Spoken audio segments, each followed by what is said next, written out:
प्रेम प्रेम कोई शब्द नहीं जिसे लिख पाओगे। प्रेम कोई अर्थ नहीं जिसे समझ पाओगे।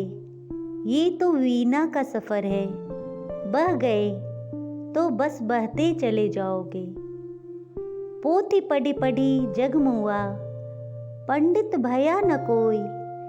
ढाई आखर प्रेम का, पढ़े सो पंडित होय। भगवान अपने भक्तों से बहुत प्रेम करते हैं। गीता में लिखा है, जो मुझसे प्रेम करता है मैं भी उसे प्रेम करता हूँ। आज की हमारी कहानी भी इन्हीं शब्दों पर आधारित है। एक समय की बात है, कबीर दास जी की कुटिया के पास ही एक वेश्या ने अपना कोठा बना लिया। एक और कबीर दास जी, जिनके घर से भजन कीर्तन की आवाज गूंजती, वही दूसरी ओर उस वेश्या के घर से पायल की झनकार और नाच गाने की आवाज गूंजती।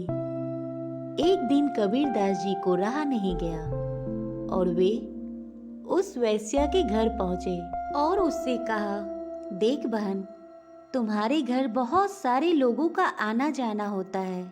इसके साथ ही नाचने गाने की आवाज भी आती रहती है। क्या तुम यहाँ से दूर जाकर अपना कोठा चला सकती हो? इससे उस वेश्या को बहुत गुस्सा आ गया। उसने कहा, अरे फकीर, तू मुझे यहाँ से भगाना चाहता है? कहीं जाना है तो तू जा, पर मैं यहाँ से कहीं नहीं जाने वाली। कबीर दास जी ने कहा, जैसी तेरी मर्जी। इसके बाद कबीर दास जी अपनी कुटिया में वापस आ गए और फिर से अपने भजन कीर्तन में लग गए। जब कबीर दास जी के कानों में उस वेश्या के घुंघरू की झनकार गूंजती, तो कबीर दास जी अपनी भजन कीर्तन को तेज आवाज में गाने लगते। इससे हुआ यूं कि भजन कीर्तन का ऐसा प्रभाव हुआ कि जो लोग उस वेश्या के कोठे पर आते जाते थे, वही लोग अब कबीर जी के पास बैठकर भजन सुनते और कीर्तन करते। वेश्या ने जब देखा कि ये फकीर तो जादूगर है, इसने तो मेरा सारा धंधा चौपट कर दिया।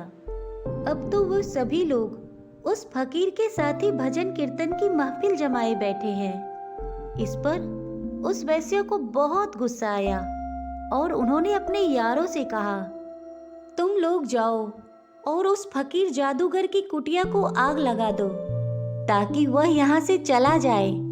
वेश्या के कहने पर उनके यारों ने संत कबीर दास जी की कुटिया में आग लगा दी। कुटिया को जलता देख संत कबीर दास जी बोले, वाह मेरे मालिक, अब तो तू भी यही चाहता है कि मैं यहाँ से चला जाऊं। प्रभु, जब आपका आदेश है तो अब यहाँ से जाना ही पड़ेगा। संत कबीर दास जी की बात सुनकर भगवान से देखा नहीं गया। उसी समय भगवान ने ऐसी हवा चलाई कि कबीर दास जी की कुटिया की आग तो बुझ गई, लेकिन वहां से एक चिंगारी उड़ती हुई उस वेश्या के कोठे पर जा गिरा और उस वेश्या का कोठा जल उठा।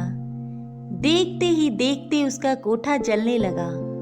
वह रोते हुए कबीर जी के पास गई और कहा, देख मेरा सुंदर कोठा किस प्रकार जल रहा है। मेरे सुंदर पर्दे जल रहे हैं, वे लहराते हुए झूमर टूट रहे हैं। आप कुछ करते क्यों नहीं? कबीर जी को तो अपने झोपड़ी की भी फिक्र न थी, तो वे किसी की कोठे की क्या फिक्र करते। कबीर जी वहीं खड़े खड़े हंसने लगे। कबीर जी की हंसी देखकर वेश्या बहुत क्रोधित हो गई और आसपास खड़े लोगों से कहा, देख, इस फकीर ने मेरे कोठे को आग लगा दी है। देख कबीर, जिसे तुमने आग लगाई है वह कोठा मैंने तन मन और इज्जत बेचकर बनाया, और तू मेरे जीवन भर की कमाई पूंजी को नष्ट कर दिया।